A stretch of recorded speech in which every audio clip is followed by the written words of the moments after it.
Ada 7 orang yang akan dinaungi oleh Allah di bawah naungannya pada hari tidak ada naungan kecuali naungannya. Di mahsyar, panas sekali. Dalam riwayat lain dikatakan seseorang akan tenggelam sesuai dengan kadar dosanya dari keringatnya, peluhnya. Ada yang tenggelam sampai mata kaki, ada yang sampai lutut, ada yang sampai perut, ada yang tenggelam dengan keringatnya sendiri. Dan kata Nabi SAW pada saat itu matahari jaraknya 1 mil. Kata perawi hadis, sahabat Nabi mengatakan, saya tidak tahu yang Nabi SAW masukkan 1 mil adalah mil yang merupakan 1,5 kilometer atau mil yang dimasukkan adalah mil orang Arab kalau pakai celak mata, ada kayunya biasa untuk meletakkan celak di antara dua kelopak mata.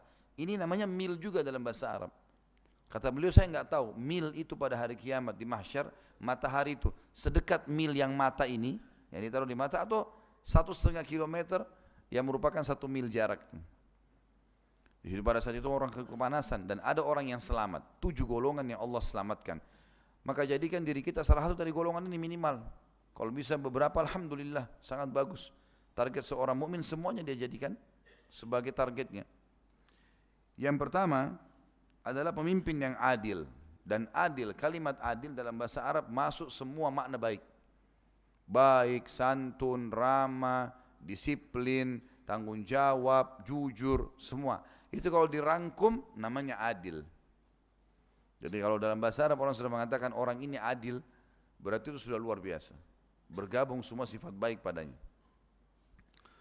Pemuda yang kedua, pemuda yang tumbuh dalam beribadah kepada Allah yang maha suci dan maha murah. Ini satu hal yang positif juga teman-teman sekalian. Jadi prinsip dasar yang sering tersebar di Indonesia, kalau saya bahasakan ini virus berbahaya. Kita sering mengatakan di umur 14 sampai 20 tahun ini masa muda.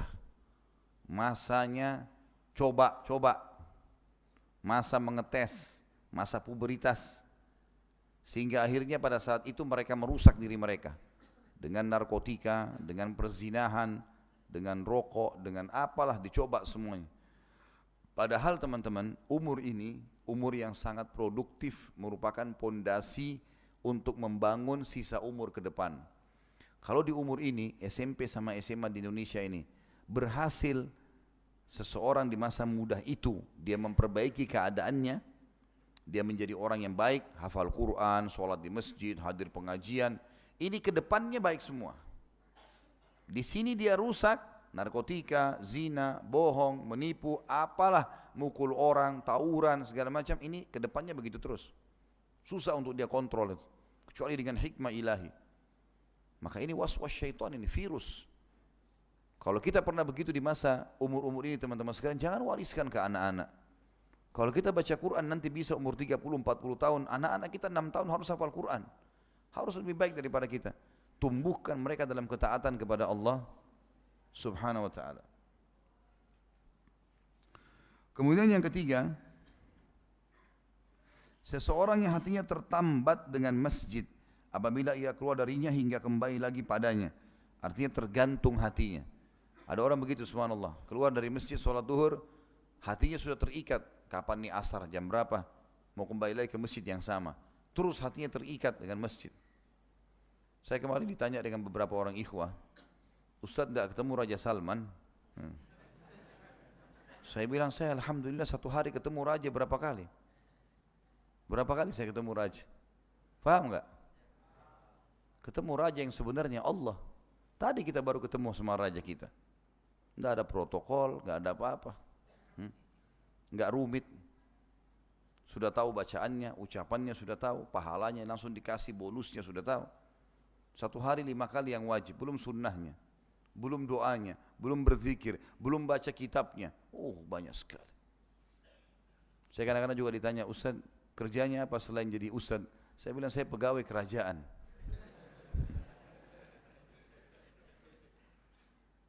Ini rumah ini masjid yang kita sedang masuk teman-teman, lebih baik daripada 1 juta istananya Raja Dunia. Ini rumahnya sang raja yang sebenarnya. Antum ini sedang diundang ke sini nih. Luar biasa ini. Orang banyak bangga datang ke Istana Merdeka, antum bangga ke Nurullah mestinya. Ke rumahnya Allah ini. Renungi itu teman-teman sekalian. Sehingga dunia ini jadi kecil buat kita. Orang kalau selalu targetnya Allah, dunia jadi kecil buat dia. Kemudian yang ketiga, yang keempat adalah saksi bahasan kita dua orang yang saling mencintai karena Allah, mereka berkumpul atas dasar itu dan berpisah pula atas dasar itu. Sudah saya rincikan tadi dari awal ini. Yang selanjutnya seseorang yang berzikir mengingat Allah dalam kesendirian, lalu air matanya berlinang, mengingat surga, mengingat neraka, mengingat kebesaran Allah, mendengarkan kisah orang-orang saleh, lalu dia menangis. Nah, ini orang akan mendapatkan, kata ulama, walaupun sekali seumur hidupnya, selama dia tidak kafir, kuasa Allah, rahmat Allah luas, Allah bisa berikan. Apalagi kalau dia sering mempertahankan itu. Dan tidak mungkin teman-teman kita menangis karena Allah kalau hati kita masih keras. Dan hati keras karena dosa, nggak ada yang lain. Kata Nabi SAW dalam sebuah hadis yang sahih, kalau seseorang berbuat dosa, hatinya akan diteteskan dengan bitik atau titik hitam. Kalau dia ulangi lagi, titik hitam lagi. Kalau dia ulangi lagi, titik hitam. Sampai nanti hatinya menjadi hitam kelam. Mau lihat orang tabrakan depan matanya kah, fenomena alam, longsor kah, petir, apa saja, orang hangus, terbakar, orang kena longsor, dia nggak apa-apa. Dia nggak mempan lagi, hatinya sudah keras. Berkarat ini hatinya. Bahkan dalam Al-Quran dikatakan surah Al-Baqarah bisa asyaddu kaswah, bisa lebih keras daripada batu itu. Ini bahaya. Dalam sebuah hadis yang lain kata Nabi SAW, hati itu bisa berkarat dan obatnya adalah Al-Quran. Baca Al-Quran, majlis ilmu seperti ini, melunakkan hati yang tadinya keras bisa jadi lembut. Dan kata Nabi SAW, sebaliknya kalau orang berbuat ketaatan, ibadah kepada Allah, maka Allah Azza wa Jalla akan titikkan cahaya putih di hatinya. Kalau dia ulangi lagi, cahaya putih lagi. Kalau dia ulangi lagi, cahaya putih. Sampai hatinya menjadi terang benderang. Dan bahkan sampai bisa menerangi orang yang di sekitarnya. Jadi harusnya kita lakukan seperti itu. Kalau mau menangis karena Allah, teman-teman, ini bukan direkayasa. Memang dia akan datang dengan sendirinya. Kalau antum dengarkan tentang neraka, tentang surga, tentang azabnya Allah atau rahmatnya, tidak menangis. Atau mungkin ada orang belum pernah menangis seumur hidupnya karena Allah. Ini perbanyak istighfar, teman-teman. Hati itu akan lunak. Abu Bakar itu dikenal dengan rajul bakka karena dekatnya dengan Allah. Setiap nangis, setiap nangis terus. Umar bin Khattab ada garis hitam di bawah matanya karena seringnya menangis, menetesnya air gitu. Air matanya di situ. Selanjutnya adalah seseorang yang diajak untuk berzina atau maksiat oleh seorang wanita yang terpandang lagi cantik. Dan laki-laki itu berkata, aku takut kepada Allah. Di sini maknanya adalah kalau perempuan yang punya kedudukan dan juga cantik, ya ini saja dia tolak, apalagi orang yang jelek. Nah, kalau sudah cantik luar biasa, tubuhnya sempurna, putih segala macam, terpandang lagi ngajak zina gratis ditolak, apalagi kalau orang jelek, pasti lebih ditolak sama dia. Gitu. Ya. Jadi jangan bilang, oh ini kan tidak masuk dalam hadis, jelek kan, jadi nggak apa-apa.